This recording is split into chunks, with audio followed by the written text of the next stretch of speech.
I was skeptical at first as well. Some of these recipes are my favorites when I think about pumpkin pie and switching to a crustless pumpkin pie. But our taste buds adjust, and they can be just as tasty.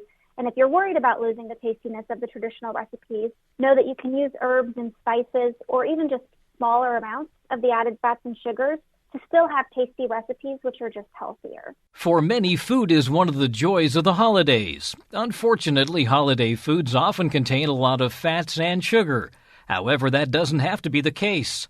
K-State Research and Extension Nutrition Food and Health Agent for the Southwind Extension District, Clara Wicoff, says there are ways to reduce the amount of fats and sugar found in holiday recipes. On today's Sound Living, healthy cooking for the holidays. Sound Living is a weekly public affairs program produced by Research and Extension at Kansas State University. I'm Jeff Wichman.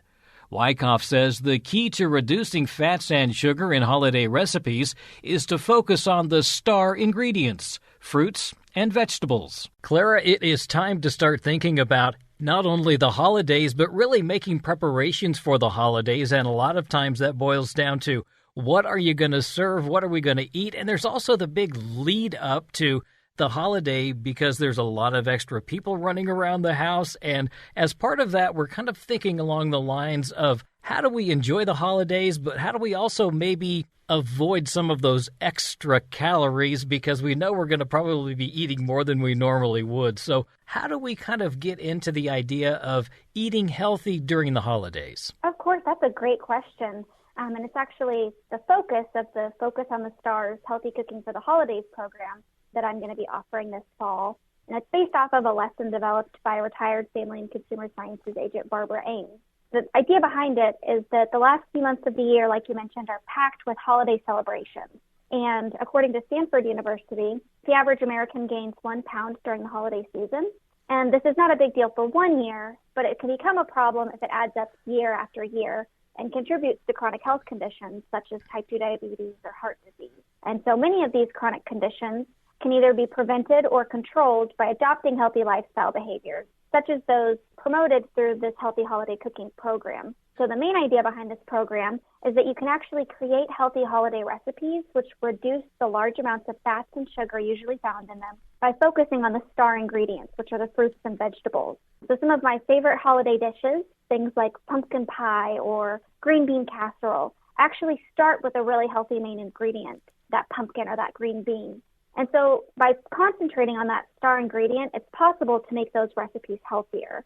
Because if you're like me, holiday foods are one of the things that you most look forward to about holiday celebrations. And a lot of families, mine included, have these incredible traditions centered on traditional foods that they only get to enjoy a few times a year. So we really want to make sure that these important holiday celebrations and traditions are enjoyed and cherished, while also thinking about how we can make these traditional holiday recipes healthier. Yeah, I think you touched on something really important there, the fact that a lot of the things that we tend to enjoy over the holidays really are packed with the fat and especially the sugar. So if we can find those areas where we can maybe make some substitutions or make a few alterations, then maybe we can reduce that a little bit. Absolutely. And I think there are some great ways to do this. We can make some swaps with the recipe we're using. So we could switch from a traditional green bean casserole to a green bean saute.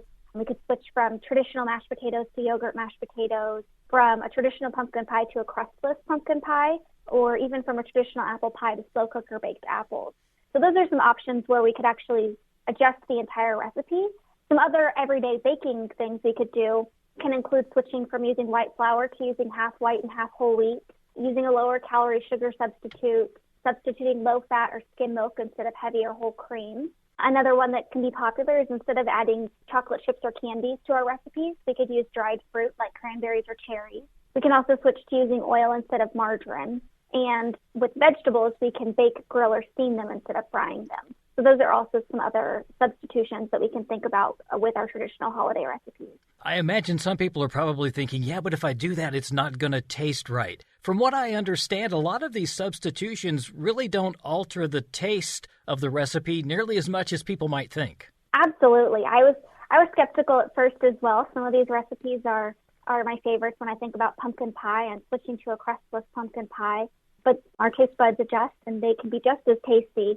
And if you're worried about losing the tastiness of the traditional recipes, know that you can use herbs and spices or even just smaller amounts of the added fats and sugars to still have tasty recipes, which are just healthier. When we think about these substitutions, how do we, identify what can be substituted for one thing over another? I mean, I know a lot of times we hear about applesauce being used and yogurt and things like that, but how do we know that the substitution we're making is really going to work? Yeah, so Barbara Ames has a guide that went along with her program that has some good suggestions for substitutions with typical holiday recipes.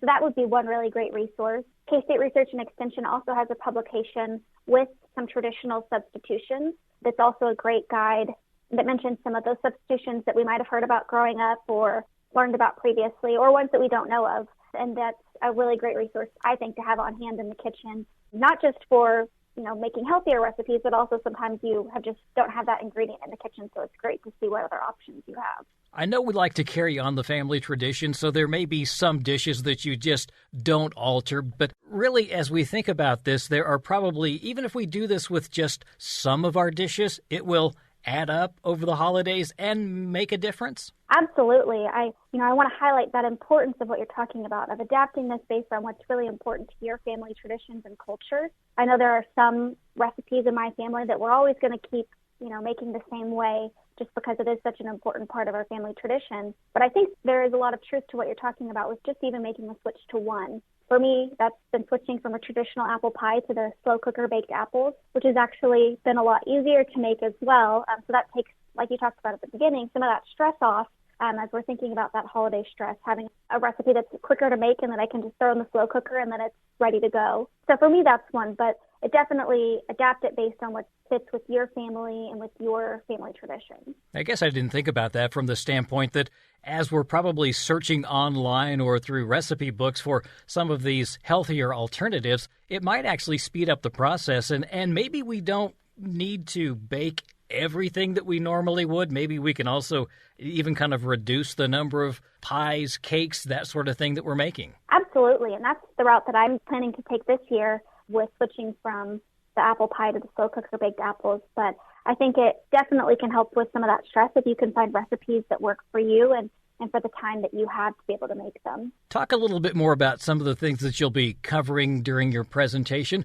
What are some of the things that you're going to hit on that might help people kind of get in the idea of I can make these changes and it won't be an issue? Absolutely. So one of the big things that we'll be touching on is reviewing My Plate, which I know a lot of people are familiar with, but we still want to be really thinking about the My Plate recommendations as we make these switches. And so the My Plate visual provides us with this image of what we want our plates to look like, and that includes our holiday plates. And so half of our plates should be fruits and vegetables. So again, that fits in perfectly with this idea of focusing on the star ingredients when we're cooking our holiday meals. And when we're making half of our plates fruits and vegetables, we really want to focus on whole fruits and varying our vegetables. And then about a quarter of our plate should be grains. And with that, we want to strive to make half of our grains whole grains. And one thing that I've done in the past is that I've switched from doing traditional rolls for the holiday to whole grain rolls, which I actually like even more. And so that goes back to even just switching from using completely white flour to half white flour and half whole flour. So that then leaves us with the remainder of our plate going to protein. And we want to, just like with vegetables, we want to vary our protein choices.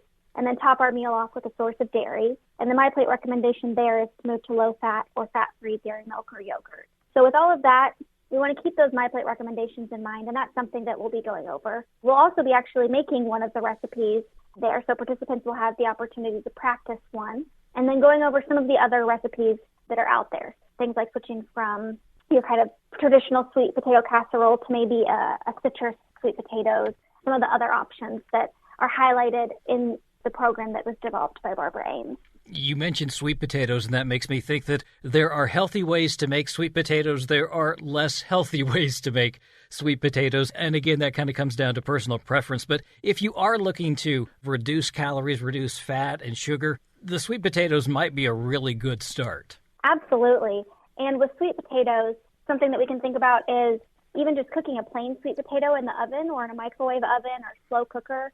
And then topping it with a low-calorie butter spray or a non-caloric sweetener. I haven't tried this before, but there's also the option to add some spicy flavors that can complement the sweetness of our sweet potatoes.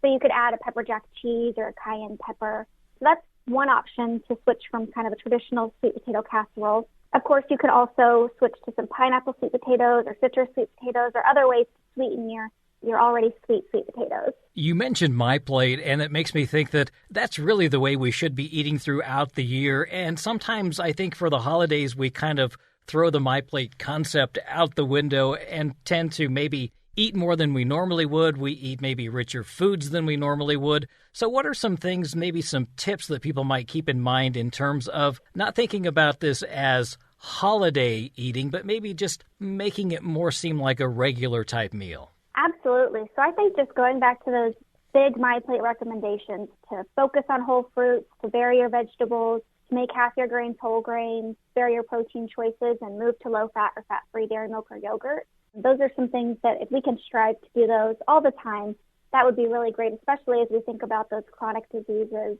that we want to help prevent or control through healthy eating and healthy lifestyle behaviors. So those are some big ones. I think with the holidays, some things that we could really think about too are those varying our vegetables can be really important. When we eat the whole rainbow of vegetables, we're more able to get all of the nutrients that we need to live full, healthy lives. And again, just going back to some substitutions for switching some of those grains to whole grains. I know I eat a lot of rolls around the holiday season, so switching some of those to whole grain rolls is something that I can do. It sounds like we really need to make sure that we have a good plan heading into the holidays for the type of foods we want to serve. And we know that there's been some issues with certain ingredients coming in to the stores. So this might be something that we want to start purchasing some things a little bit in advance just to make sure that we have it on hand when we need it. Absolutely. And I think having a plan for your grocery shopping is always a good idea when we think about those healthy lifestyle behaviors that we want to have year round. Shopping from a list and doing meal prep really helps us to reduce our impulse purchases, to purchase healthier foods, to reduce our food waste. So definitely for the holidays, it's a great idea to help, again, reduce some of that holiday stress by planning in advance with our purchases. But again, it's a great thing to do year round to meal prep and shop from a list and think about what meals you're going to be preparing. If someone wanted to find some of these recipes or some of the things that we've talked about today, what would be the easiest way to do that? Are there some key words that they should maybe enter if they're doing some sort of an online search? I would say that the first place I would start would be with that Focus on the Stars Cooking Healthy for the Holidays Reader's Guide that Barbara Ames put together. It has some really great recipes in there. Those are the ones that I'm going to be preparing this year. Those slow cooker baked apples are one of my favorites. So that would be the place that I would start. But then otherwise, I think that My Plate Kitchen is a great resource for finding recipes. You can even sort and filter by recipes with certain ingredients. So that would be a great way to enter that ingredient that you're wanting to focus on, whether it's, green beans or pumpkin or apples. You can enter that in and sort through My Plate recipes on their website. Is this something, if you're doing it for a special occasion, you might want to maybe do a test run, or is that something that you don't do? Do you just dive in and go for it? I would say a test run's probably a good idea if you have the time. I know for me, the slow cooker baked apples, the first time I made them, I learned a little bit about there's two options for the cooking time. And for me and my slow cooker, it made more sense to go with the longer one, but I tried the shorter one first, and I'm glad that I tried that early. And you said that you're going to actually be doing something during the demonstration. Probably don't want to give it all away, but what thing are you planning on making? Yeah, so we're planning on making either the green bean saute or the yogurt mashed potatoes. So it'll be a little bit determined by the number of people that we have sign up for it. But just a simple recipe that's easy to make, and obviously we want to pick one that really tastes good as well. And how can they find out about taking part in this? Yeah, if you want to reach out to me, you can call our office at 620-365-2242 to get signed up, and we'd love to have you join us. That's K-State Research and Extension Nutrition, Food, and Health Agent for the Southwind Extension District, Clara Wicoff. On November 16th, Clara is presenting a Healthy Cooking for the Holidays program from 10 until 1 at the Erie Public Library. The program is free, but an RSVP is requested. To reserve your spot, call the Southwind Extension District Iola office at 620-365-2242. Sound Living is a weekly public affairs program produced by Research and Extension at Kansas State University. I'm Jeff Wichman, and this is the K-State Radio Network.